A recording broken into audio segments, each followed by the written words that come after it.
la vida crucificada y el gran obstáculo para sostenerla, no sé si es una de las preguntas que quizás ya a la mitad del transcurso de estas 10 semanas anteriores ha venido a su mente o a su corazón, como vino al mío. La gran pregunta, lindo, entender cómo poder tener una vida crucificada, cómo llegar a crucificarnos con Cristo Jesús. Pero la gran pregunta es cómo te sostienes ahí hasta el fin de tus días. Y cómo sosteniéndote en la cruz con Cristo crucificado o crucificada, cómo puedes servirle al Señor desde esa posición. Esas son las preguntas relevantes que tenemos que hacernos en estos tiempos. Si no, no pasará de ser un mensaje más, una anotación más, una revisión más en YouTube y ahí quedará.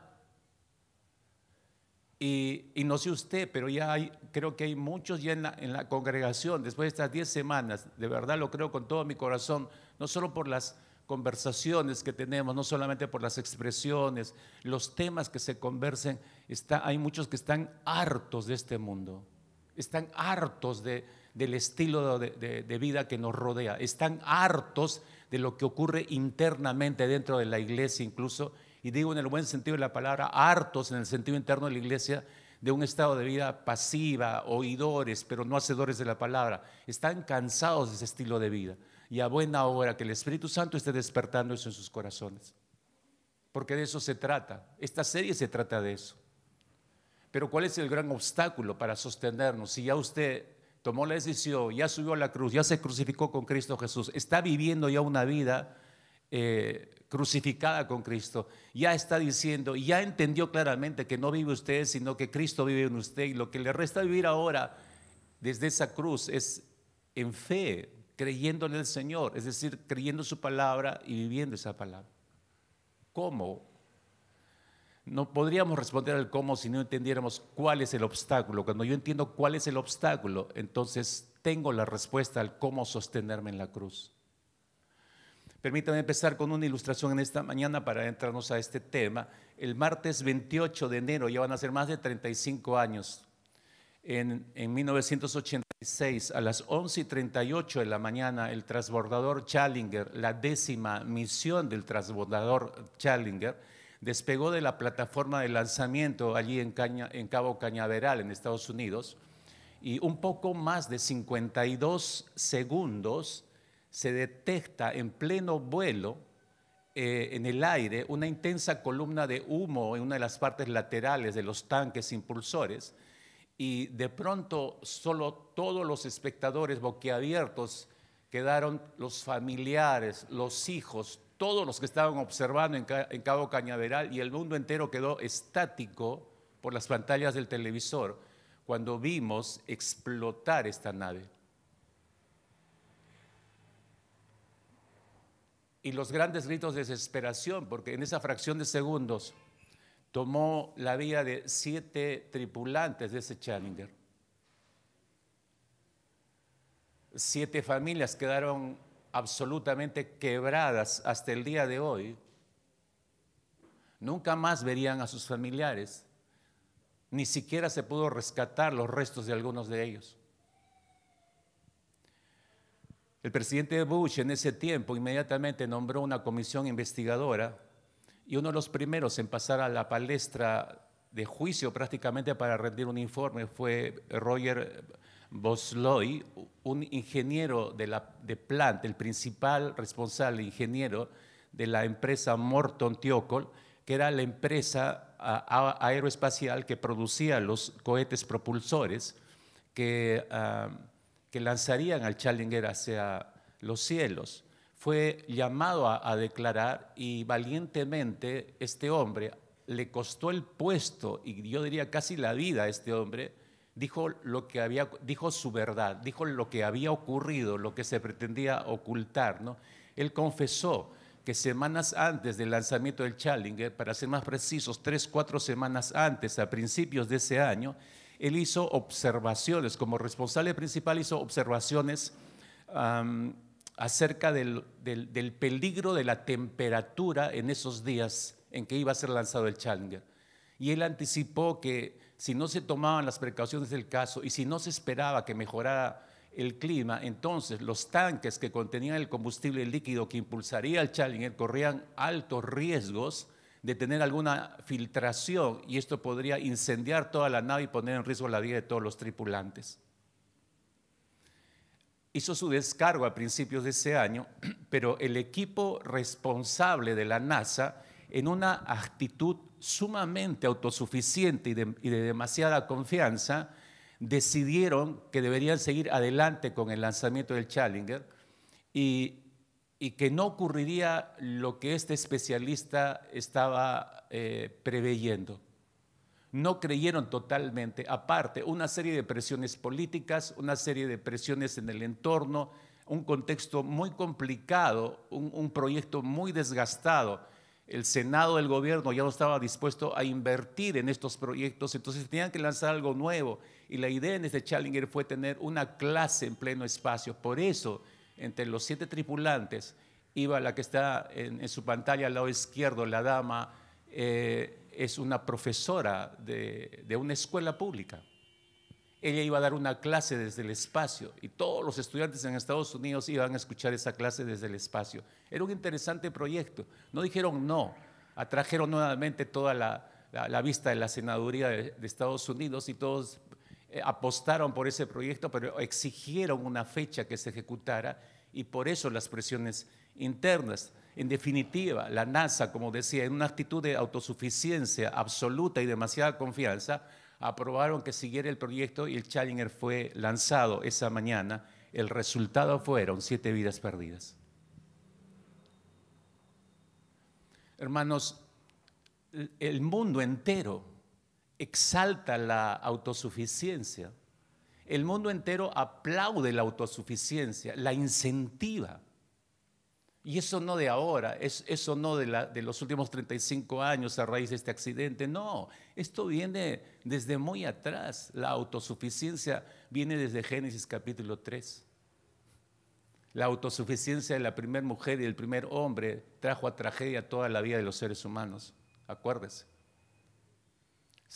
Muchos siglos después, Epicuro, un filósofo griego del 3er siglo, él decía lo siguiente: el más grande fruto de la autosuficiencia es la libertad. No depender de nadie, ni de nada, ni de nadie, nos garantiza poder ser dueños de nuestra propia existencia. Esto es hedonismo puro, hermanos. Esto es: no necesito de nadie, yo soy dueño de mi propia vida, de mi propia existencia y soy soltera y hago lo que quiero, ¿no? Para decirlo en buen criollo, ¿no? Eso es hedonismo, esa es autosuficiencia. El mundo exalta la autosuficiencia, la aplaude. Napoleón Bonaparte, usted sabe quién es, él dijo: si quieres que algo se haga bien, hazlo tú mismo. Y así lo hizo él. Autosuficiencia. Mahatma Gandhi en cierta oportunidad dijo: el único tirano que acepto en este mundo es la voz silenciosa que hay en mi interior. Y algunos se creían: wow, qué pensamiento para más profundo. Qué profundidad ni qué 8 cuartos, mis hermanos. Lo que está hablando este hombre está exaltando la autosuficiencia, su autosuficiencia. Cierto anónimo dijo: detrás de cada mujer exitosa está, pues, ella misma. Bueno, usted ha escuchado, de hecho, ese otro dicho que dice: detrás de todo hombre, ¿quién hay? No, no es cierto. A la luz de esto, detrás de todo hombre exitoso hay otro hombre exitoso, él mismo. El mundo exalta eso en realidad, ¿no?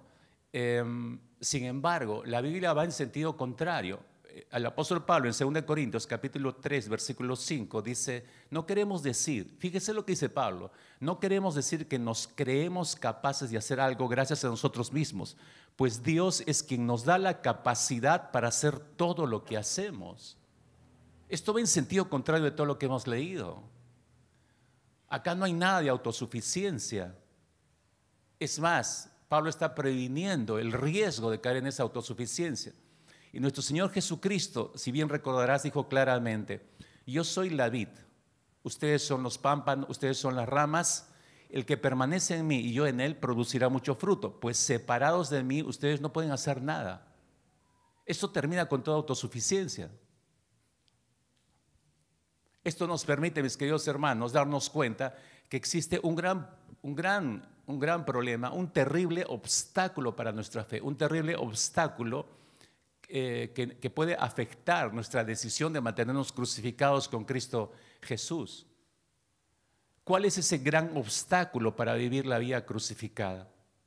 ¿Cuál es ese gran obstáculo y ese riesgo para vivir una vida crucificada? Yo le decía, esta es una de las grandes preguntas que tenemos que hacernos a esta altura, después de 10 semanas de estar reflexionando en el significado de una vida crucificada y en ver los beneficios y las bendiciones de vivir una vida crucificada. ¿Qué obstáculo puede haber? Y no estoy usando un plural. Usted lee bien, dice, ¿cuál es el gran obstáculo? No dice obstáculos. ¿Cuál es el gran obstáculo para vivir la vida crucificada? Si usted ha leído con mucha atención las cartas del apóstol Pablo, ya habrá descubierto que él era un hombre que sabía lo que creía, era un hombre que sabía dónde estaba parado, era un hombre que sabía, que tenía en claro los propósitos de Dios para su vida y confiaba, por supuesto, confiaba absolutamente en el Señor. Sin embargo, el mismo apóstol Pablo era el que más desconfiaba de él mismo. Confiaba al 100% en Dios, pero desconfiaba absolutamente en él mismo, y sin importar cuán grande llegó a ser el apóstol Pablo, él no confiaba en sí mismo, jamás confió en él mismo. Él probó lo que era la autosuficiencia. Antes de Hechos 9 tú puedes ver prácticamente el capítulo 8, una semblanza muy sucinta, por cierto, pero muy expresiva de lo que era la vida autosuficiente del apóstol Pablo, ¿no? Ante los hombres el apóstol Pablo era tan valiente como un león, pero delante de Dios no podía él mismo decir mucho acerca de él mismo. Cuando estaba frente a Dios, él no tenía en realidad nada de confianza en sí mismo. Su confianza en Dios era inversamente proporcional a su confianza en sí mismo. Entonces la cantidad de autoconfianza que el apóstol Pablo tenía era tan pequeña como lo grande que era su confianza que él tenía en el Señor. ¿Qué quiero decir con autosuficiencia, mis hermanos, para aclarar esto? Se define la autosuficiencia como el estado, la condición de quien se basta a sí mismo. Viene de dos términos, un prefijo auto, que significa por sí mismo, que está sobre la palabra suficiencia, que viene del término latín sufficientia, y que significa capacidad, cualidad del que logra algo. Entonces la autosuficiencia simplemente es la respetabilidad y la confianza que tiene uno en sí mismo, y que evidentemente viene de las canteras de la educación que hemos recibido. Y la educación que hemos recibido empieza en la casa y continúa luego en las escuelas o en las universidades, incluyendo la iglesia. Eso es lo que va dando forma a nuestra propia personalidad, carácter y suficiencia también. Es lo que usted aprende de sí mismo a través de los años y lo que sus amigos le dicen acerca de quién es usted y todo lo que usted cree que es usted. Todo eso da forma a su suficiencia personal. La autosuficiencia es el último, escuche, es el último gran obstáculo para la vida crucificada.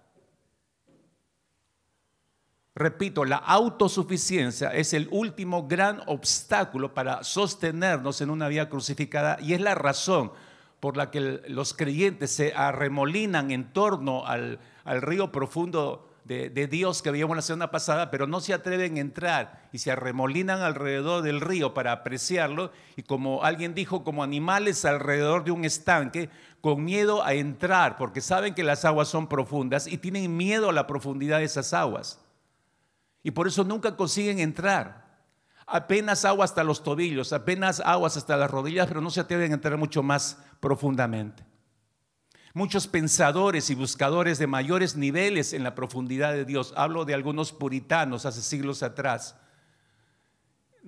pensaban y decían lo siguiente, preste atención a este escrito. Ellos decían que la esencia de la vida es una continua lucha contra nuestros deseos egoístas. Y es cierto. Así es la esencia de nuestras vidas. El modo de ganar la lucha es sustituir nuestros deseos de autosatisfacción con actos de caridad y de actos de sacrificio. El que no hace esto, decían estos puritanos, se pierde y sufre la eternidad en el infierno.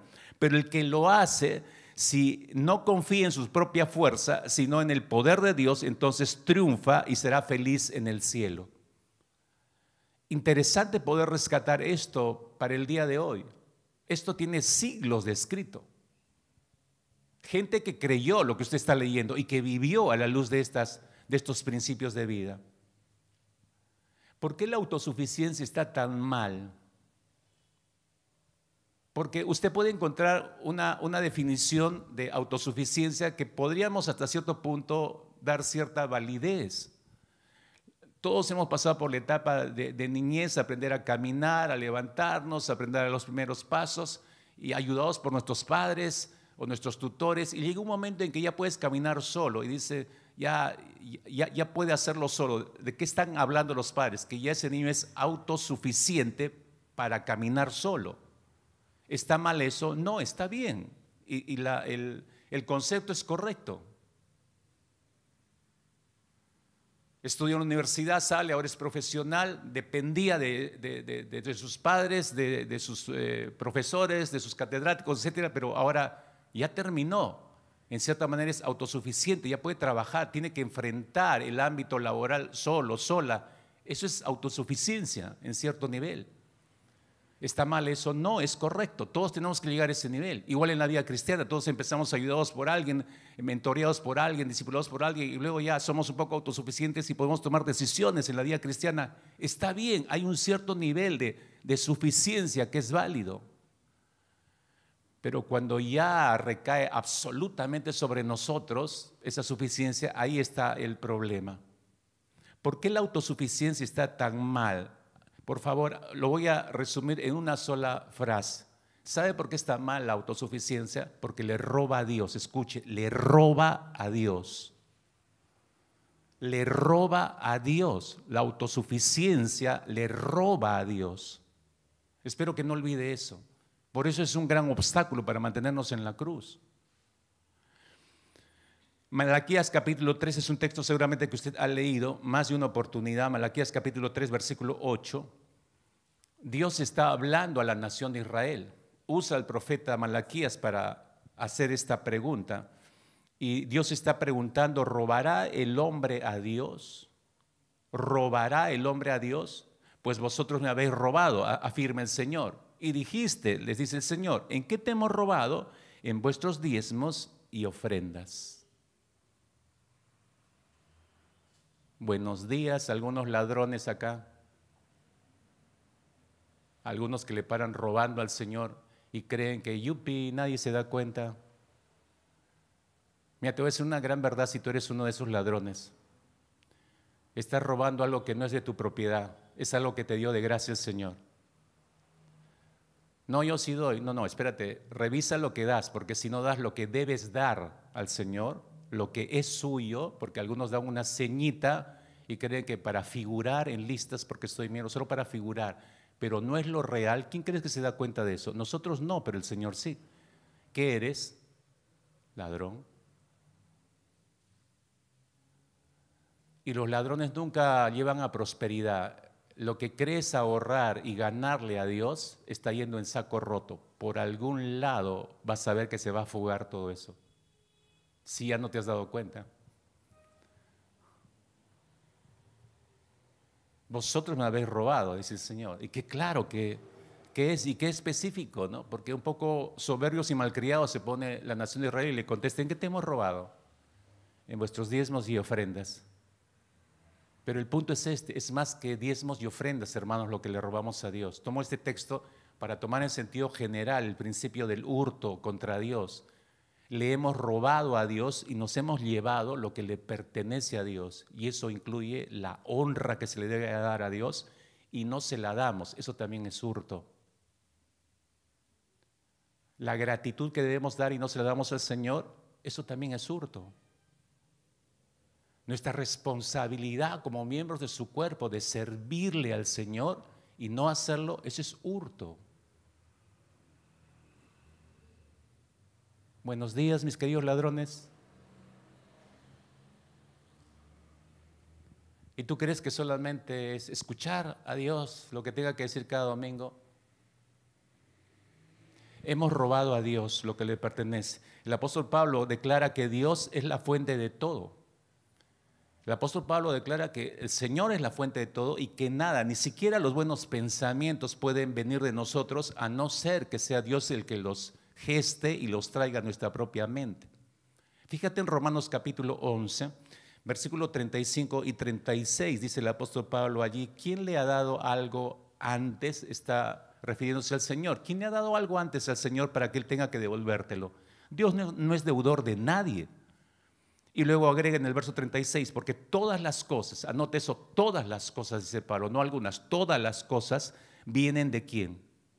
Vienen de Dios, todas las cosas, hasta el último pensamiento. No es que, qué genio, ¿cómo se me pudo haber ocurrido esto a mí? Ni al pastor se le ocurren estas ideas.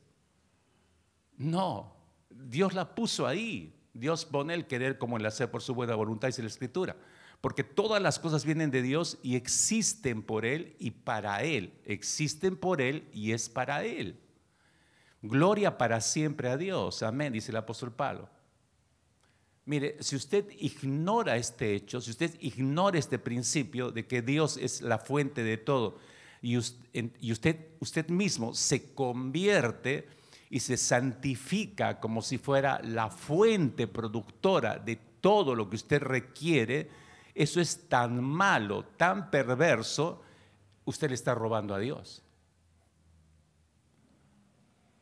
Usted está robándole al Señor. El yo del ser humano siempre va a terminar juzgando a Dios y juzgar al hombre, y sostiene por eso que Dios es mucho menos de lo que Él es, y el hombre cree que es más que Dios, y el yo le susurra que por eso el hombre tiene mejores soluciones que Dios. En vez de esperar en Él y recibir y buscar la provisión de Dios, yo me la fabrico, yo me la produzco. Y en ese sentido yo voy retroalimentando mi autosuficiencia. Es importante, mis hermanos, que entendamos cuán peligroso es confiar en nuestros propios buenos hábitos y en nuestras propias virtudes. Déjame ilustrarte esto para que veas la gravedad. ¿Se ha fijado usted cuántas veces, si usted ha leído la mayoría de cartas del apóstol Pablo, se ha fijado cuántas veces el apóstol Pablo usa expresiones en sus cartas, expresiones tales como, por ejemplo, yo sé que puedo sostenerme en la cruz con Cristo? O ha encontrado alguna frase parecida a esta en las cartas del apóstol Pablo: nadie podrá apartarme del gran amor de Cristo porque soy lo suficientemente fuerte para impedir que alguien lo haga. ¿Alguna vez usted leyó alguna expresión similar a estas en alguna de las cartas del apóstol Pablo? No, no existen, hermanos. No hay esas expresiones porque él sabe que no puede hacerlo solo. Y es por eso que leemos, por ejemplo, 2 Corintios capítulo 3, versículo 5. 2 Corintios 3, 5, dice el apóstol Pablo: no que seamos competentes por nosotros mismos para pensar algo como de nosotros mismos, sino que nuestra competencia proviene de Dios. Luego en Romanos capítulo 8, verso 26, el mismo Pablo dice asimismo que en nuestra debilidad el Espíritu acude a ayudarnos. No sabemos qué pedir, pero el Espíritu mismo intercede por nosotros con gemidos que no pueden expresarse con palabras.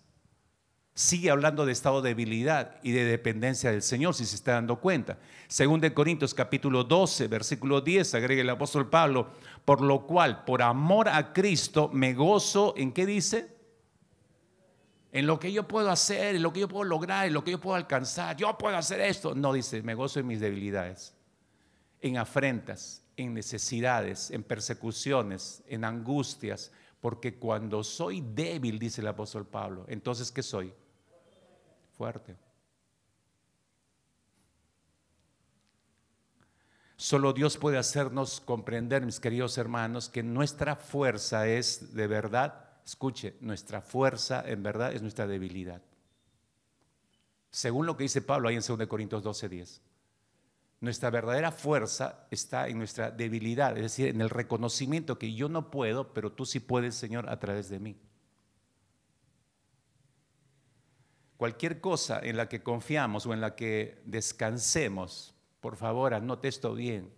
Cualquier cosa que usted o yo, en la cual nosotros pongamos nuestra confianza y en la cual nosotros descansemos, puede trastornarse nuestra peor ruina en la vida.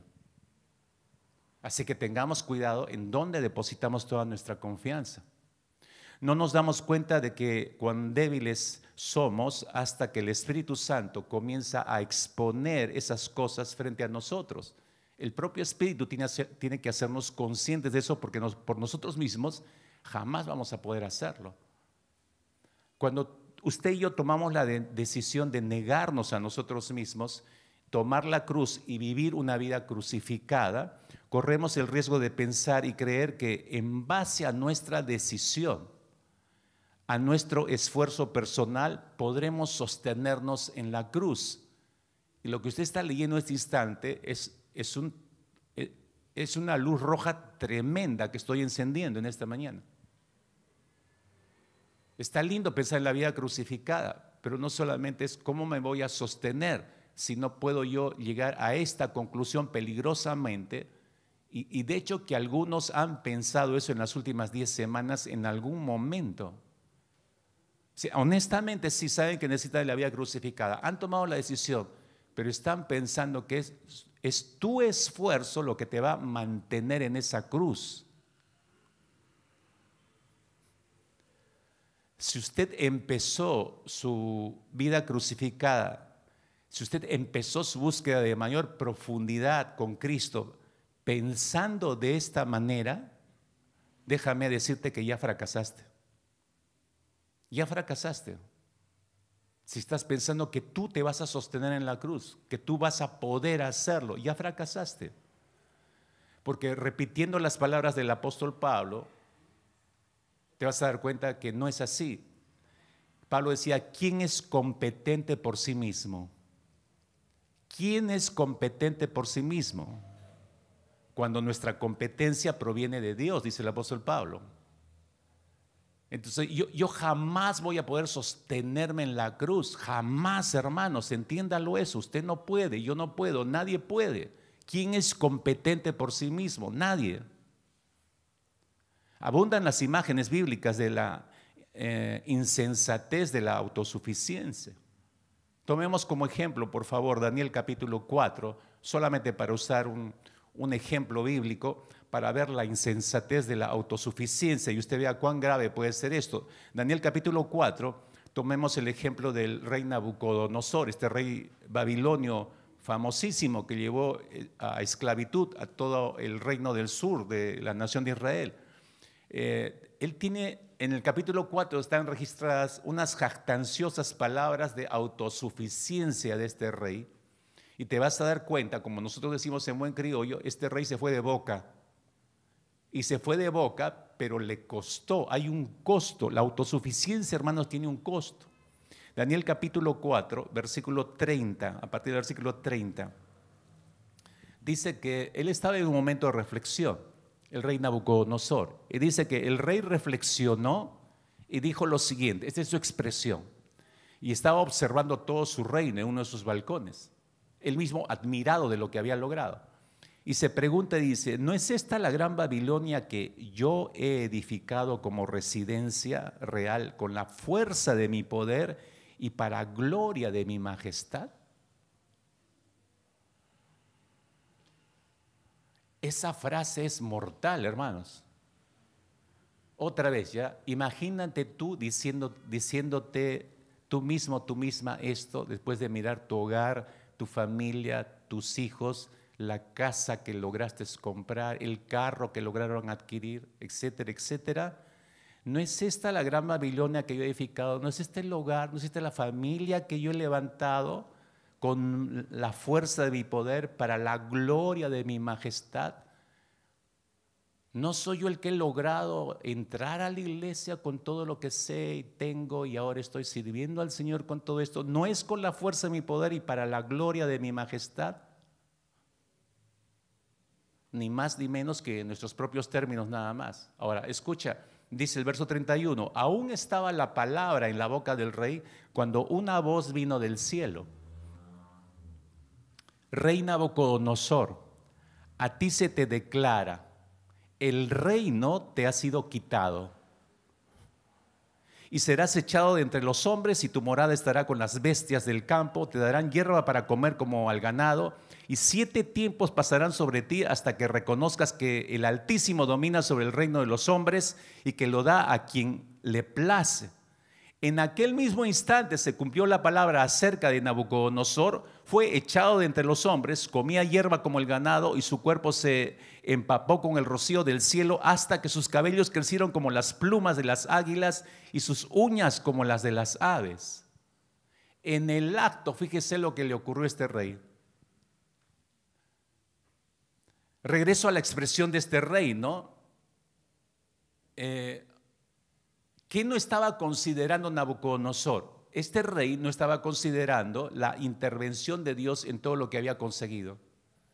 Él para nada estaba considerando a Dios que Dios es la fuente provisora de habilidades, recursos, logros, de todo lo que este rey había logrado en los años en su reinado. No le estaba dando la gloria al Señor, no reconocía que a él le pertenecía incluso todo esto. Era él quien estaba subiendo esa posición, había desplazado a Dios. Él se había constituido en su propio Dios. La autosuficiencia tiene un precio, hermanos. O si vamos al Nuevo Testamento, solo para tomar un segundo modelo, el apóstol Pedro, recordarás, Mateo capítulo 26. Mateo capítulo 26. Cuando ahí a partir del versículo 32 hacia adelante, el Señor le anticipa a Pedro y le dice cómo Pedro le va a negar, ¿te acuerdas? Todos creo que se nos es familiar ese pasaje. Pero Pedro insiste y afirma al Señor y valientemente le dice que no va a ser así, que no importa que todos lo abandonen, lo dejen, pero yo no te voy a dejar, Señor. Yo jamás te voy a abandonar. Está hablando otra vez, igual que Nabucodonosor, está descansando en él mismo. Yo no te voy a abandonar, yo no te voy a dejar. Si es necesario morir contigo, incluso le dice el Señor, pues voy a morir contigo. Eso es autosuficiencia, hermanos. Es pura autosuficiencia. Pero el Señor lo confronta y le dice, Pedro, tu autoconfianza es sorprendente, pero mira, vas a ver cómo se viene eso abajo. Antes que cante el gallo 2 veces, tú me vas a negar 3 veces. Y él insiste autosuficientemente que no va a ser así. Estos 2 ejemplos, Nabucodonosor y el apóstol Pedro, nos hacen recordar una cosa, mis hermanos. ¿Qué es lo que nos hace recordar? Que confiar en nuestra propia autosuficiencia siempre nos va a llevar a la destrucción. Escuche, no es una caricita que nos da la vida. Toda autosuficiencia, le decía, tiene un precio. Estos 2 ejemplos nos muestran que la autosuficiencia solo nos conduce en una misma dirección. ¿Cuál es esa dirección? La destrucción. Las consecuencias pueden ser inmediatas o en otros casos pueden ser no inmediatas, pero habrá consecuencias. Eso es inevitable, mis hermanos, pero nos conduce a la destrucción. ¿Quieres ver un ejemplo? Jueces capítulo 16 nos muestra las consecuencias de confiar en nuestra propia autosuficiencia y el resultado trágico de confiar en nuestra autosuficiencia. Jueces capítulo 16, conoces la historia también, es la famosa historia de este juez de Israel llamado Sansón, que desarrolló un sentido de autosuficiencia muy fuerte, muy grande. Él confiaba ciegamente en sus propias fuerzas y él siempre él sabía que nadie podía vencerlo, tenía una fuerza sobrenatural dada por el Señor. Y recuerdas, en Jueces capítulo 16 nos describe cómo conoce a una mujer filistea llamada Dalila. Y dice que el hombre queda perdidamente enamorado de ella y ella le empieza a presionar para que le revele cuál es el secreto de su fuerza. Y tú recordarás en la historia, por 3 veces él le engaña, le miente, le dice, bueno, si me atan con estas cuerdas, si haces esto y si haces el otro. Y ella probó y cuando ella llamaba a sus compañeros filisteos y se aparecían, él se soltaba a Sansón y los volaba a todos. Entonces, esa era la confianza que tenía Sansón en él mismo, en las fuerzas que tenía, hasta que la presión produce su fruto y esa autosuficiencia de pronto es quebrada, ¿no? Le devela el secreto de su fuerza. Dalila apela a lo que le ha informado el propio Sansón, recordarás, lo hace dormir y hace que le pelen toda la cabeza. Y cuando los filisteos lo atacan, estoy en Jueces 16, versículo 20, fíjense la reflexión de Sansón, y ahí es como una radiografía que nos permite ver la autosuficiencia tan marcada que él había desarrollado hasta ese entonces en su vida. Dice el versículo 20, y luego que despertó él de su sueño, se dijo a sí mismo, esta vez saldré como las otras y me escaparé. O sea, no importa que me vuelvan a atacar, ya han ocurrido 3 veces y me voy a volver a escapar. O sea, yo soy demasiado inteligente, fuerte, más que todos los demás. Y le pido que reflexione de verdad, se detenga y medite un momento en este versículo 20, se despierta él y se dice, esta vez saldré como las otras y me escaparé. ¿No te es familiar esa frase en tu propia vida? Yo diría igual o en semejante forma, con uno que otro elemento u otra palabra adelante o después o en el medio, pero en algún momento tú has usado esta expresión. Tantas veces, creo que acá hay algunos que han pasado esa experiencia, tantas veces han burlado familiares, líderes, pastores, te has evadido que te descubran en pecado. Y han ocurrido tantas veces que tú crees que nunca nadie te va a descubrir, hasta que el Señor permite que eso salga a la luz. La tragedia es mayor. ¿Por qué pensaste que nadie lo iba a descubrir? ¿Quién te está impulsando? Tu autosuficiencia. ¿Quién te hace creer que jamás nadie se va a dar cuenta? Tu autosuficiencia.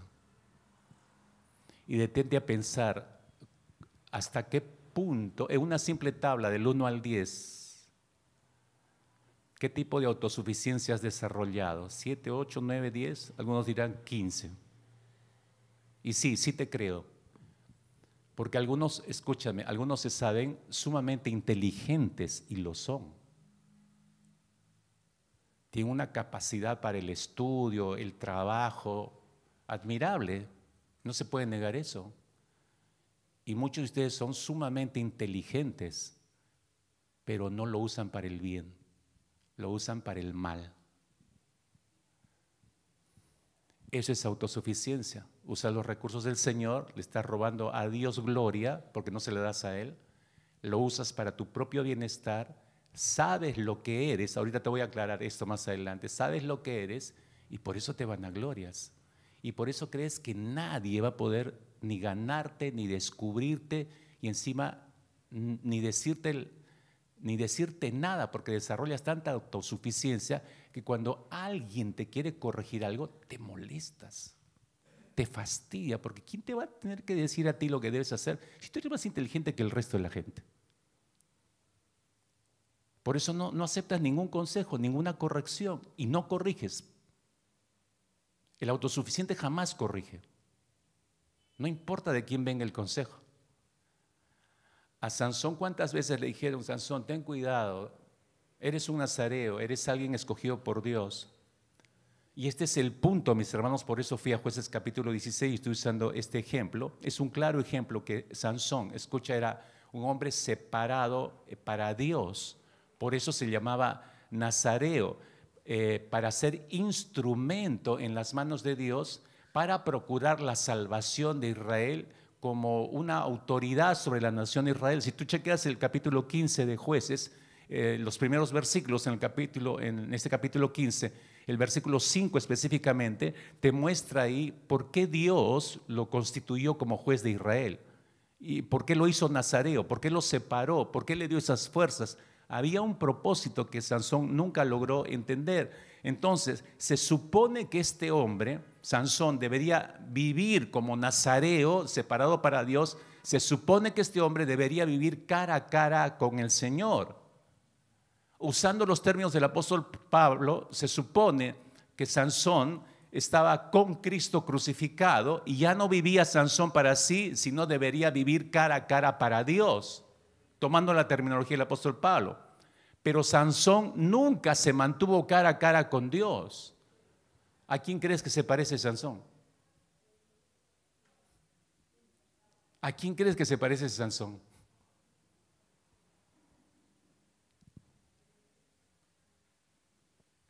El gran obstáculo, mis hermanos, para mantenernos crucificados es la autosuficiencia. Ahora, ¿cómo trata Dios con la autosuficiencia? Porque si esto ya es un problema y me doy cuenta, estoy metido en este problema. Yo pensé, desde que tomé la decisión hace 10 semanas atrás, wow, este tema está tremendo, tomo la decisión, me crucifico con Cristo y hasta oraste probablemente, te prometo, Señor, que yo me voy a mantener en la cruz. Ya fracasaste. Ya fracasaste, empezaste mal. ¿Cómo trata Dios la autosuficiencia? En principio, Dios utiliza 3 modos diferentes, anota. 3 modos diferentes para tratar este asunto de la autosuficiencia en nosotros. Estas 3 cosas que te voy a compartir no son ideas mías, sino que son medios que están absolutamente comprobados, confirmados por escritores piadosos de muchos siglos atrás y del presente, por grandes compositores de himnos. De hecho, que hay himnos que se han estructurado y cantamos nosotros hasta el día de hoy, que están fundamentados en estos 3 modos diferentes en que Dios trata con la autosuficiencia del ser humano, ¿no?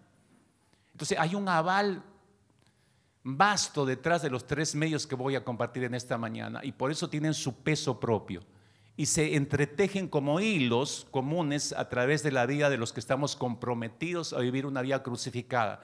Por eso que es importante y crucial este segundo punto en el tema. Porque el primer punto ya nos ha mostrado la gravedad del problema de la autosuficiencia, y creo yo que todos aquí nos hemos dado cuenta que en un mayor o menor grado todos estamos metidos en el problema de la autosuficiencia. Si alguien hasta el primer punto ha pensado, gloria a ti Señor, que yo no tengo ese problema, lo tienes. Ahí lo acabas de confirmar nada más. Qué humilde te debes sentir de ser humilde en reconocer que no eres autosuficiente, ¿no? Pero ahí estás demostrando que lo eres nada más. ¿Cuáles son estos 3 modos diferentes a través de los cuales Dios trata con este asunto de la autosuficiencia? Ahí te ve el primero. El primero es la luz divina que Dios debe mandar sobre nuestras almas. Entonces es algo que yo no puedo ubicarlo o hacerlo, es Dios quien tiene que hacerlo para que yo tenga luces y lo pueda entender. Un rayo de luz divina sobre nuestras almas, ¿no? Creo que el primer y mejor modo de tratar la autosuficiencia es que Dios ilumine nuestras almas para que nuestras almas queden expuestas. Cuando algo está en oscuridad y tú lo iluminas, lo que iluminas queda expuesto, se puede mirar mejor. Bueno, ese es el punto. Una luz divina sobre nuestras almas para que nuestras almas queden expuestas y nosotros mismos podamos ver el estado de nuestras almas, podamos conocer el estado de nuestras almas. Y eso le ha ocurrido a un sinfín de números de hombres y mujeres de todos los tiempos que han estado buscando una vida crucificada con el Señor. Déjame ponerte un ejemplo puntual. La primera vez, hace años atrás, cuando yo leí el diario de David Brainerd, este misionero americano en el siglo XVI, XVII, lo leí de un solo tirón, me acuerdo, una noche, y yo terminé de leer la última página, cerré y me quedé pensando y dije, ¿qué tipo de cristiano y de misionero era este, no? Un misionero. Y yo recuerdo que tiré el libro sobre la mesa de mi escritorio, dije, este hombre es un hombre tendiente a la depresión. Porque tú lees y te da la impresión que este es depresivo, este hombre es depresivo. ¿Cómo estuvo en el campo de misión? Esa fue mi primera impresión errada, diría yo. A través de los años, ese pequeño diario lo he leído ya varias veces y luego, creciendo y desarrollando obviamente en fe, en relación con el Señor, entendiendo el significado de la vida profunda con Dios, de la vida crucificada, de pronto voy redescubriendo a David Breiner y me doy cuenta que este hombre vivía una vida crucificada tremenda, a niveles que tú y yo no hemos llegado todavía. O sea, él da la impresión de algo, de un temperamento débil, de un carácter que no va con el carácter de un misionero, pero no, es todo lo contrario. Déjame leerte en este asunto de luz divina sobre nuestras almas un fragmento de su diario. Una vez más, déjame arrancar un par de páginas de ese diario. Está fechado el 1 de abril de 1742. David Breiner escribió allí y dijo: ojalá Dios me humillara profundamente ante Él. Merezco el infierno cada día por no amar más a mi Señor, quien me ha amado y se ha entregado por mí, y cada vez que puedo ejercer algún acto de bondad, me siento en deuda renovada con el Dios de toda gracia por su ayuda especial. ¿Dónde está entonces la jactancia? Seguramente queda excluida cuando pensamos en cómo dependemos de Dios para la existencia y cada acto de gracia. Oh, si alguna vez llego al cielo, será porque Dios quiere, y nada más porque nunca hice nada por mí mismo, sino alejarme de Dios. Mi alma se asombrará de las inescrutables riquezas de la gracia divina cuando llegue a las moradas que el bendito Salvador se adelantó a preparar. Ojalá Dios me humillara profundamente ante Él. Merezco el infierno cada día por no amar más a mi Señor, que me ha amado y se ha entregado por mí. ¿Usted entiende eso? ¿Sabe lo que David Breiner estaba tratando de expresar, de explicar en este fragmento? Escuche, cuando él usa esta frase, ojalá Dios me humillara profundamente ante Él, me humillara profundamente, si hubiéramos caminado con Él en todos sus viajes a caballo o a mula, desgastándose en pleno invierno y en un lugar tan agreste como las reservas indias, siendo contaminado y avanzando la tuberculosis en sus pulmones, que usted hubiera hecho alguno de esos viajes y usted dijera: pero Dios te ha humillado hasta lo sumo, y todavía tú estás diciendo que Él, ¿cómo quisieras que Él te humillara más profundamente? Breiner, estás loco, ¿qué estás hablando? Ya estás disvariando, diríamos. Pero él sabía exactamente lo que estaba diciendo. David Breiner estaba diciendo, por alguna razón, escúcheme, por alguna razón David Breiner piensa que Dios nunca lo halló a él digno de mucho sufrimiento, que lo que él sufría era insuficiente. Ah, no, pastor, eso es masoquismo, pues. Claro, nosotros tenemos una forma de ver las cosas, pero como te digo, a ver que hubieras acompañado uno de los viajes a David Breiner, que te aseguro que no es como los que has hecho, que me voy a Huancavelica 3, 4 días y yo, el superhéroe, no el misionero. Para nada, hermanos. Él piensa que Dios nunca lo halló lo suficientemente digno para sufrir, pero él sabía perfectamente en medio de eso que Dios le permitía seguir confiando en el propio Dios, que todo lo que hacía era en confianza con el Señor. Por eso Breiner dice, en un momento, dice: me deshice de todo mi ser y de mi propia autoconfianza. Escucha, me deshice de mi propio ser, eso es morir en la cruz, y de mi propia autoconfianza. Mató en la cruz y se aseguró que su autosuficiencia no lo desprendiera de la cruz. Y decidí confiar en Dios completamente, dijo. Es por eso que Breiner llegó a vivir una vida crucificada, creyendo totalmente que Cristo estaba en él, que Cristo estaba alrededor de él, que Cristo estaba cerca de él, que Cristo estaba siempre con él. Por eso continuamente, leemos esto, continuamente le estaba percibiendo su pequeñez ante la grandeza de Dios. Ahí se entiende expresiones que parecen depresivas, pero no, este hombre está viendo, entiende mejor que tú y yo lo que es estar delante de Dios. Él entiende mejor que tú y yo lo que es ser pequeño delante de la grandeza de Dios. Tú entras acá todo orondo, te sientas y aplaudes y gloria a Dios y qué sé yo. No eres consciente de que estás delante de un Dios sumamente santo, santo, santo. Y desde ahí le cantas, desde tu pequeñez le adoras. No, para ti esto es un rito nada más. Como suelo decir, no se te para ni un pelo de la nuca, ni entrando ni saliendo de cada culto, ni de cada tiempo de adoración, cuando no debería ser así. Breiner era totalmente, absolutamente consciente de la grandeza de Dios y de su propia pequeñez. Dios dirigió un rayo de su luz para que él viera el estado de su alma y quién era delante de la presencia de Dios. Ese rayo es el que necesitamos tú y yo.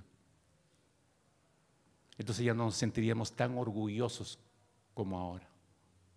Seríamos mucho más humildes. Dios dirigió, déjame darte un segundo ejemplo rápidamente, dirigió un rayo de luz divina al corazón de Fanny Crosby. ¿Quién es esa? No la conozco, pastor. Déjame traerte a tu conocimiento quién era Fanny Crosby.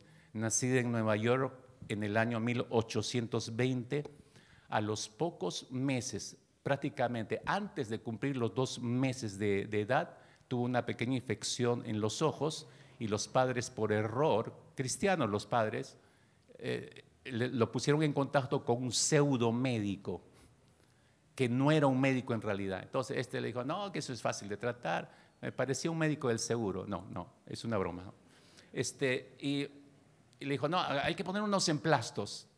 Y los padres permitieron y Fanny Crosby quedó ciega desde el 2º mes de nacimiento por causa de este tratamiento, de este pseudomédico. Cuando se dio cuenta este hombre lo que había producido, huyó. Nunca más volvieron a encontrar a este hombre. Huyó porque temió que lo metieran a la cárcel, obviamente, ¿no? Pero los papás de Fanny Crosby no se detuvieron, le dieron una buena educación, le enseñaron desde pequeña las escrituras. A los 10 años, Fanny Crosby ya estaba escribiendo algunos poemas. 10 años. Y hasta ahora no has escrito ni siquiera uno solo. Entró a una escuela para ciegos, aprendió latín, griego, hebreo, a las justas sabes español, nada más. Se volvió maestra de ese instituto al mismo tiempo. Luego empezó a escribir himnos. Cuando le preguntaban acerca de su ceguera, porque todo se ve como una limitación, la ceguera, este es el punto, por eso le estoy trayendo a su mente, a su conocimiento la vida de esta mujer. Cuando le preguntaban de su ceguera, mire lo que decía, escuche o lea. He oído, decía ella, he oído que este médico, la que le malogró los ojos, nunca dejó de expresar su remordimiento por este acontecimiento. Pero si pudiera hablar con él ahora, lo mataría, lo estrangularía por haberme quitado la vista. ¿Dónde dice eso, pastor? No leo eso. No dice eso, me estoy viajando, ¿no? No, ella no dijo eso. Pero si pudiera hablar con él ahora, con ese medio, le diría, gracias, otra vez, una y otra vez, por volverme ciega, si fue por medio suyo que esto me sucedió. Y si mañana se me ofreciera la vista terrenal perfecta, hoy no la aceptaría. Creo que fue la intención de Dios que yo viviera mis días en oscuridad física para estar mejor preparada para cantar sus alabanzas. No podría haber escrito miles de himnos si hubiese sido obstaculizada por las distracciones de ver todos los objetos hermosos e interesantes. Gracias por mi ceguera, no quiero recuperar la vista. Esta mujer está loca, ¿o no?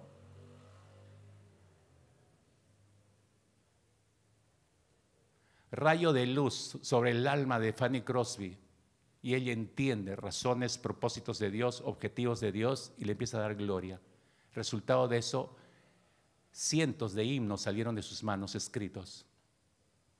Usted ni siquiera se da cuenta, pero hay varios de esos himnos escritos por ella que hasta el día de hoy los seguimos cantando, todos y cada uno de nosotros los creyentes. Fanny Crosby supo al instante, cuando tuvo conciencia de esto, que ella era absolutamente inútil sin Jesucristo en su vida y que Jesucristo era el todo realmente para ella. Mis hermanos, es posible que sea esto lo que tú y yo necesitemos entender, solo por un rayo de luz de parte del Señor. Y quizás Dios esté iluminado en esta mañana para que tú y yo entendamos esto. que Cristo debe ser el todo para nuestras vidas. Eso terminaría de matar nuestra autosuficiencia. Que el Señor traiga un resplandeciente rayo de luz divina dentro de nuestros corazones para que nos ilumine y para que a cada uno de nosotros nos muestre nuestro verdadero yo, que podamos ver realmente quiénes somos y así seamos conscientes de que nuestras vidas probablemente todavía siguen plagadas por el orgullo, plagadas por la soberbia, plagadas por la autosuficiencia, y eso nos haga conscientes que está ocultando el rostro de Dios. Por eso no podemos ver claramente el rostro del Señor. Eso es orgullo, eso es autosuficiencia que nos impide seguir adelante y ver la cruz y mantenernos en la cruz.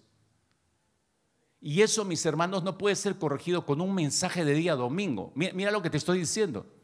Este asunto de la autosuficiencia no es que yo venga un domingo como ahora y escuche el mensaje y ya va a ser corregida la autosuficiencia. No es tan sencillo como eso, mis hermanos.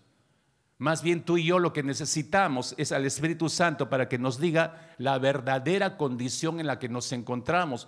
Solamente el Espíritu Santo, porque Él nos guiará hacia toda la verdad, prometió Cristo Jesús, y es el único que puede mostrarnos la verdad. No es lo que te han dicho, no es lo que te alaban, no es lo que tú te crees. Escucha al Espíritu Santo lo que tenga que decir de ti. Él sí te va a decir la verdad. Entonces Dios usa, para acabar con la autosuficiencia, tiene que ser por una luz divina de Él. En segundo lugar, la disciplina física impuesta por Dios. Dios usa la disciplina física. Es otro modo de actuar del Señor con el cual trata nuestra autosuficiencia y tiene que ver específicamente, digo, con el reino físico. Miren, a una gran cantidad de personas creyentes estoy hablando, les cuesta mucho creer que Dios realmente puede traer quebranto físico a nuestras vidas y tratar con nuestros cuerpos, traer quebranto físico, algunas enfermedades incluso, porque Él está usando esas enfermedades como un instrumento para trabajar sobre nuestro propio carácter. Aún las Escrituras confirman el hecho de que el dolor físico es uno de los medios eficaces de Dios para tratar a alguien en su carácter o para disciplinar a alguien por causa de su carácter. El Antiguo Testamento está lleno de ejemplos de sufrimiento físico impuesto por Dios, pero probablemente el más resaltante es el de Job.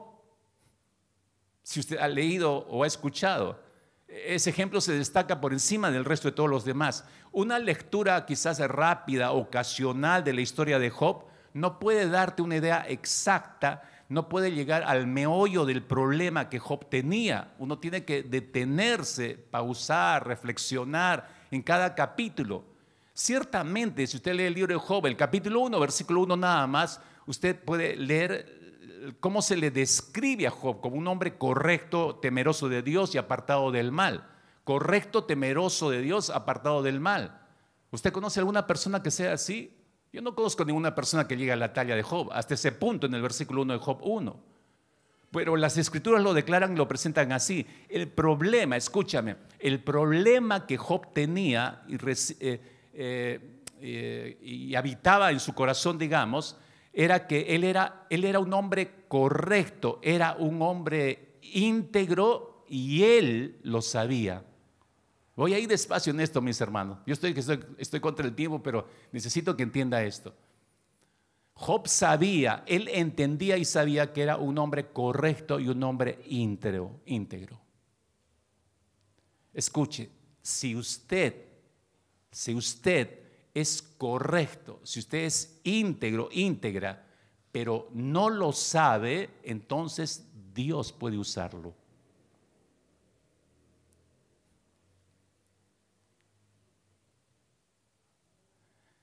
Sin embargo, si usted sabe cuán correcto es, si usted sabe cuán íntegro es, entonces deja usted de ser un vehículo por medio del cual Dios puede enviar su bendición. ¿Por qué? Porque usted, al saber lo que es altamente probable que todo lo que usted haga ya no lo haga con la actitud de amor y de humildad que debe hacerlo, sino que sintiéndose orgulloso, orgullosa de lo que es y de lo que hace, y probablemente lo que haga ya no lo hará pensando en darle honra y gloria a Dios, sino en honrarse a usted mismo, por más que lo niegue, pero reconoce, wow, yo he alcanzado esto, yo soy buenazo en esto, yo puedo hacer esto, ya no le estamos honrando al Señor, ya no le estamos dando gloria al Señor. Y de pronto empezamos a pensar que no hay nadie como nosotros, que los demás, estamos por encima de los demás cristianos, que no nos llegan ni a la punta de los pies en humildad, en desprendimiento, en servicio, en consideración a los demás, en evangelizar. Wow, yo sí, estos nunca salen a evangelizar, pero yo sí he ido acá, yo sí acá, yo al Señor, y yo sé lo que soy capaz de hacer, y me empiezo a sentir orgulloso de eso. Ya empecé a hacerlo sin la actitud correcta. Ya no es para la gloria del Señor. Es tan saludable, mis hermanos. En otros mensajes he expresado esto y lo vuelvo a decir en esta mañana para precaución, para que usted mismo se evalúe en su alma. Es necesario hacer preguntas puntuales a nuestras almas. Por ejemplo, ¿por quién hace usted lo que hace? ¿Por qué hago lo que hago? Pregúntese. ¿En quién pienso cuando lo hago? Pregúntese. ¿A quién busco honrar cuando hago esto o aquello? Pregúntese. Volviendo a Job, la única manera en que Dios podía llegar al centro del problema de Job era por medio del olor físico. Escucha. Por eso Dios usa el olor físico. La única manera que Dios podía hacer despertar y hacer consciente a Job de ese orgullo oculto, de esa suficiencia como que había producido la honradez, la integridad, lo correcto que era Job, la única manera es a través del dolor físico. A veces, mis hermanos, es la única forma en que el Señor puede llamar nuestra atención. A veces Dios va a echar mano del dolor físico, a veces va a echar mano de una enfermedad para hacernos conscientes de ese estado de autosuficiencia en el que nos encontramos o vivimos. Y el sufrimiento que Dios envía a veces no se curará. Escucha, por favor, esto lo digo para que algunos está que el médico, que para aquí, que el tratamiento, que la medicina y nada, y nada, y nada. Y te pones a pensar un día, pero ¿qué está pasando? No, ya he pasado por tantos médicos, me han tratado y nada ha resultado. Escúchame, el sufrimiento que Dios envía a veces no se cura con ninguna medicina ni con ningún médico. Desde luego, la única cura para tal dolencia física es que renunciemos al yo y nos humillemos delante de Dios. Entonces la enfermedad podría ser remitida. O quizás Dios diga, no, va a continuar porque nos conoce en lo profundo, como ocurrió con el apóstol Pablo. 3 veces oré, pero el Señor me dijo, bástate mi gracia. En el caso de Job, recuerdas, al final del libro, Job capítulo 42, versículos 5 y 6, ¿cuál es la conclusión de Job después de haber sido tratado por Dios a través del dolor físico? Job dice, de oídas te había oído, mas ahora mis ojos te ven, por tanto me aborrezco y me arrepiento en polvo y ceniza. Me aborrezco. En otras palabras, me arrepiento, está diciendo Job, de haber creído que yo era bueno. Me arrepiento de haber creído que era justo. Me arrepiento por mí mismo porque lo que yo vivía y lo que yo me creía me ponía por encima de los demás, consciente e inconscientemente. Me arrepiento de esa actitud, dice Job. No comprendía que lo único que estaba haciendo era honrarse a sí mismo, y recién Job se da cuenta, por eso dice, me arrepiento. Me arrepiento de haber creído que todo lo que había logrado era producto del esfuerzo, de la bondad, de la integridad de él mismo, ignorando que todo lo que soy, concluyó al último Job, ignorando que todo lo que soy he alcanzado, aún Aún mi integridad, el hombre correcto que logré hacer, no ha sido por mí, ha sido solamente por la gracia de Dios. Recién Job se da cuenta de eso. ¿Cómo es que llega a ese punto? Por el trato del dolor que Dios le da. Así que la próxima enfermedad no te quejes. Empieza a indagar diligentemente por qué Dios la está permitiendo. Finalmente, el tercer medio que Dios utiliza es las pruebas extremas y la tentación. Pruebas extremas y tentación, mis hermanos. Es otro método que Dios usa para desarrollar el que nosotros desconfiemos de nosotros mismos. Las extremas tentaciones, diría yo. Muchos cristianos, empiezo por el problema rápidamente, muchos cristianos piensan, sin meditar seriamente en las Escrituras, sin tener un estudio concienzudo de la palabra del Señor, muchos creyentes piensan que una vez que nace el nuevo creyente, le entrega su vida a Jesucristo, se acabaron las pruebas extremas y las tentaciones, nunca más las van a tener. Eso se reafirma cuando se entiende que hay que tener una vida crucificada con Cristo Jesús. Mucho más se piensa que cuando yo tomo la decisión de tener una vida crucificada con Cristo Jesús, se acabó para mí las pruebas extremas y las tentaciones. Sin embargo, recordemos que el apóstol Pablo, si guiado por el Espíritu Santo, recuerda, él escribe todo lo contrario. Gálatas capítulo 2, versículo 20, recuerda que Pablo dice, con Cristo estoy juntamente crucificado, ya no vivo yo, mas vive Cristo en mí, y lo que ahora vivo en la carne, lo vivo en la fe del Hijo de Dios. Capta esa última frase, dice, lo que vivo ahora en la carne, dice, lo que vivo ahora en la carne. Él está admitiendo que todavía hay un trecho que va a seguir viviendo en la carne y él va a seguir luchando en su carne. Las batallas en su carne van a continuar, incluida la autosuficiencia. Por eso dice, lo que vivo ahora en la carne, dice, lo que vivo ahora en el espíritu, ya está en el tercer cielo. No. Todavía estoy acá, lo que vivo en la carne, la autosuficiencia todavía va a continuar, la lucha contra el orgullo aún va a continuar, ahí va a estar siempre, va a tener que seguir enfrentándola, pero dice, lo hago en la fe del Hijo de Dios, creyéndole al Señor, creyendo la palabra y obedeciendo obviamente. Aquellos que creen que con una nueva llenura del Espíritu Santo, otro problema en el mundo evangélico, ¿no? El hecho de que algunas personas hayan comentado sus llenuras del Espíritu Santo han dado la falsa idea o han comunicado erradamente o impensadamente de que la llenura del Espíritu Santo termina con toda tentación, con toda lucha en la vida del creyente. Pero se olvidan de un pequeño y grande detalle, mis hermanos. Mateo capítulo 4, versículo 1, tremendo texto que desbarata toda esta idea de que llenura del Espíritu Santo, ya se acabaron todas las tentaciones para mi vida como creyente. Vida crucificada, ya se acabaron todas las tentaciones. Mateo capítulo 4, Cristo Jesús acaba de ser bautizado por Juan el Bautista en el Jordán.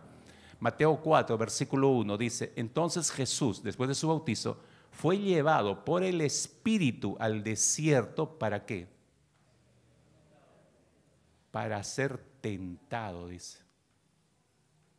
Para ser tentado por el diablo. Esto es tremendamente clarificador, mis hermanos. Miren, Cristo acaba de ser bautizado y acaba de recibir una llenura del Espíritu Santo.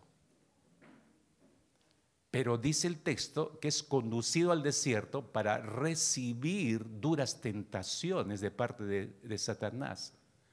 ¿Por qué Jesús tuvo que enfrentar fuertes tentaciones, mis hermanos? Dos razones rápidamente te doy. La primera, por un lado, es para confirmar que Él es el Cordero de Dios que quita el pecado del mundo.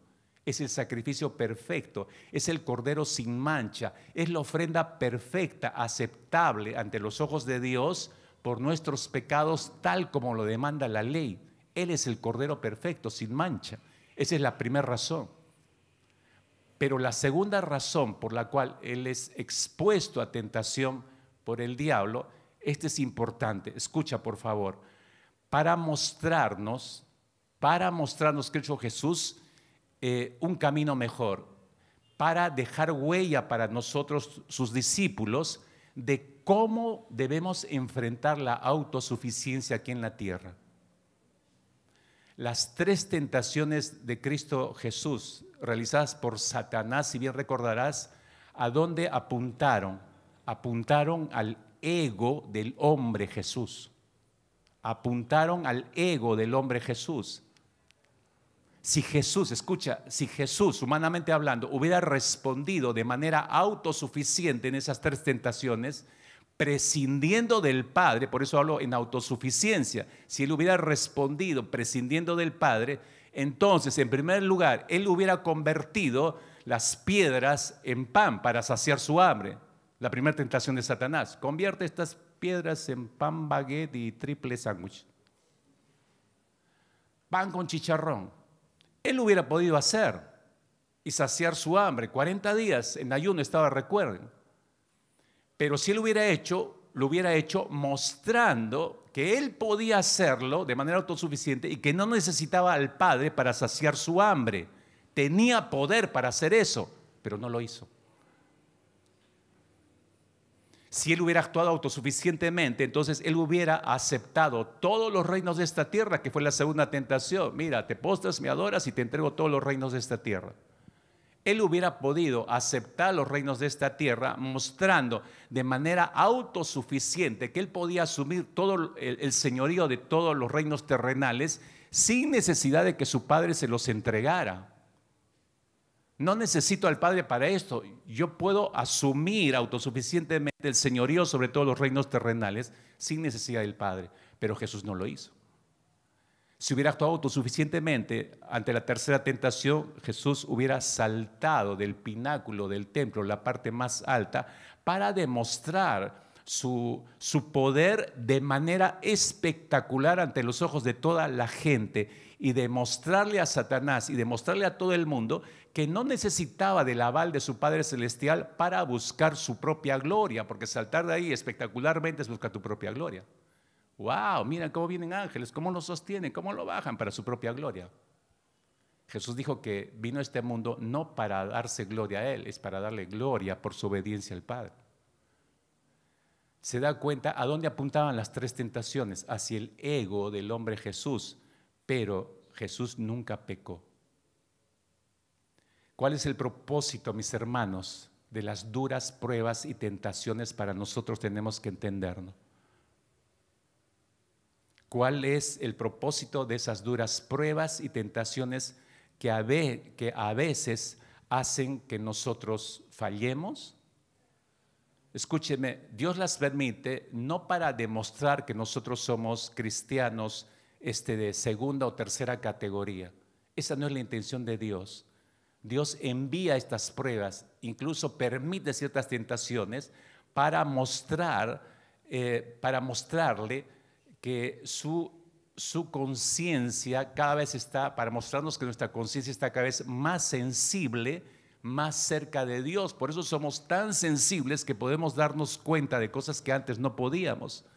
El Señor trata de enseñarnos esta última lección, de modo que usted mismo se libre de su propia autoseguridad, porque siendo sensibles ante la tentación nos obliga a depender más de Dios, nos obliga a buscar más del Señor.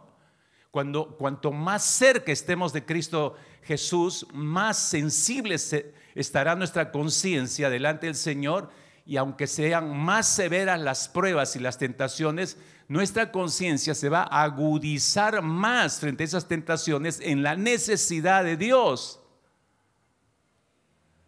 Algunas personas o muchos cristianos en las iglesias nos han mentido cuando empezamos nuestra carrera cristiana, porque nos dijeron que la vida cristiana estaba desprovista de dificultades, desprovista de problemas y desprovista de tentaciones y pruebas. Nos mintieron. Eso nunca fue cierto ni será cierto. Al contrario, Dios más bien permite esto para que nosotros seamos más conscientes de nuestro estado y nos volvamos más sensibles de la necesidad de la presencia del Señor. Los grandes personajes de la Biblia vierten algo de luz en este tema. Si usted revisa Hebreos capítulo 11, parecería una historia atractiva. Los grandes héroes de la fe, decimos, Pero ponte a pensar todas las tentaciones que tuvieron que enfrentar esos héroes de Hebreos capítulo 11 para sostenerse en fe y resultaran en ejemplo luego para nosotros en fe. Tuvieron que pasar duras pruebas, duras tentaciones, duras crisis para ser ejemplos de fe. Por eso están en ese capítulo como héroes de la fe. Ahí tenemos el ejemplo. Si puedes hacer solo un estudio de Hebreos capítulo 11, te vas a sorprender. A veces viene una prueba y nosotros, tú y yo, corremos a la Biblia, agarramos un texto y decimos, que reclamo esto para mí y declaro victoria y todas esas notas que usted sabe que están muy de moda hasta el día de hoy. Pero tenemos una mala manía, mis hermanos, y termino con este ejemplo porque es peligrosísimo para nuestras vidas y veo en estos tiempos que muchos le echan mano a este asunto. ¿A qué me estoy refiriendo? Por ejemplo, nosotros creemos que leyendo un texto y ya declarándolo o reclamándolo, ya entendemos todo lo que nos está pasando y en realidad no entendemos nada de lo que nos está pasando. Es imposible entenderlo si el Señor no nos dirige. Y por eso nosotros tomamos un texto de la palabra del Señor y al tomar ese texto lo leemos, escúchame, leemos lo que dice la palabra y tomamos ese versículo y lo ajustamos a nuestra voluntad. Reajusto ese texto a mi voluntad y decimos que Dios nos ha hablado. Y empezamos a actuar en función a lo que yo le he forzado al texto a decir para mi conveniencia. Entonces, al final termino yo haciendo mi voluntad, usando como excusa un texto de la palabra del Señor, haciéndole decir algo que no dice la Escritura, y decimos que estamos haciendo la voluntad del Señor al final, cuando, si te das cuenta, al final estoy haciendo solo mi voluntad, no la voluntad de Dios. Estoy usando como pretexto la palabra, pero estoy terminando haciendo mi voluntad. Tenemos la mala manía de forzar textos de la palabra de esa manera. Entonces yo ya no estoy haciendo mi voluntad, o la voluntad del Señor, estoy haciendo mi voluntad al final. Por eso es que leemos en Santiago capítulo 4, versículo 13 hacia adelante, dice Santiago, vamos ahora aquellos que dicen, hoy mañana iremos a tal ciudad, estaremos aquí un año, traficaremos y ganaremos tal o cuánto, este tipo de dinero. Cuando, dice Santiago, cuando no sabéis lo que será mañana, porque ¿qué es vuestra vida? Ciertamente es neblina que se aparece por un poco de tiempo y luego se desvanece. En lugar de lo cual deberíais decir, si el Señor quiere, viviremos y haremos esto o aquello. Si el Señor quiere. Eso es fulminar la autosuficiencia. Dios sabe perfectamente que por nuestro orgullo y suficiencia tomamos la palabra para usarla a nuestro favor. Dios lo sabe, mis hermanos.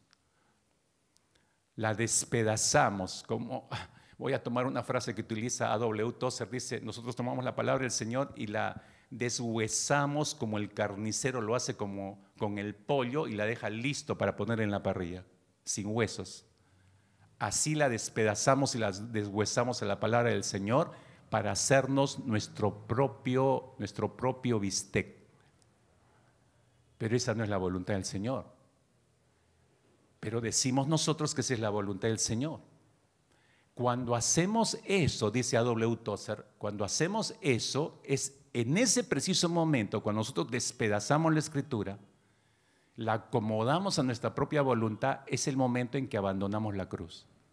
Es el momento que dejamos de mirar cara a cara al Señor. Es el momento en que ya no oímos la voz del Señor.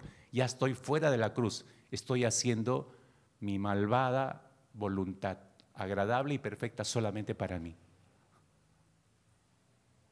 Hermanos, lo que busca el Señor es que confiemos solamente en Él y que desconfiemos en nosotros mismos. Dios no nos juzga, mis hermanos. Dios quiere que sus hijos crezcan y desarrollen como cristianos hechos y derechos, y a veces para lograr ese objetivo el Señor tiene que enviarnos pruebas, tiene que enviarnos tentaciones severas, duras, pero el propósito, entiéndanlo, es nuestro perfeccionamiento, nuestra maduración. ¿Lo comprendió ahora? el gran obstáculo, nuestra autosuficiencia. Hay mucho que trabajar ahí, ¿cierto? Oramos. Cierre sus ojos, por favor, ahí por un instante.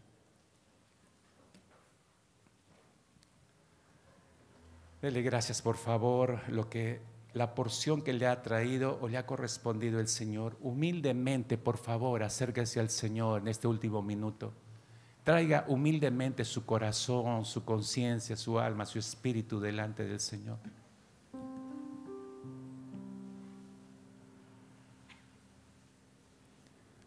Y en ese silencio reverente y humilde, solo usted puede reconocer por la obra del Espíritu Santo cuánto ha desarrollado la autosuficiencia en usted. Nadie podría decirle cuánto. El Espíritu tiene que mostrárselo a usted, y usted ser lo suficientemente humilde para darse cuenta y aceptar los términos del Espíritu y admitir: sí, Señor, mi autosuficiencia, más que acercarme, me ha alejado de ti, Señor. Dígale. Esa es la razón que lo ha alejado no solo de la cruz, lo ha alejado de la misión de Dios. Nos alejamos de la cruz, nos alejamos de la misión de Dios. Iglesia, escucha, estamos a una semana de empezar la conferencia misionera. Ahora es cuando debes orar y decirle al Señor: Señor, usa esta conferencia misionera para regresarme a la cruz, para regresarme a tu misión, Señor. Úsala.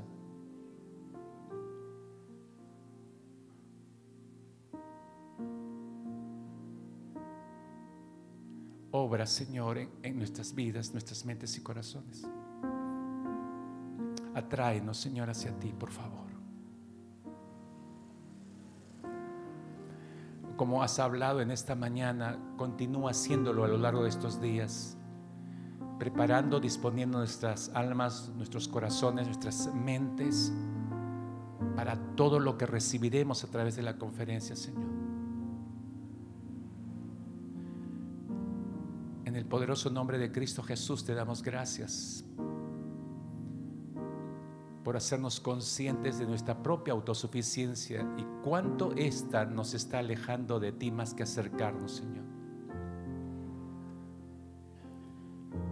Poder tuyo, Señor, de lo alto, para corregir lo más antes posible y no perder distancia contigo, Señor, por favor. En el nombre precioso de Cristo Jesús te lo suplicamos. Amén, Señor.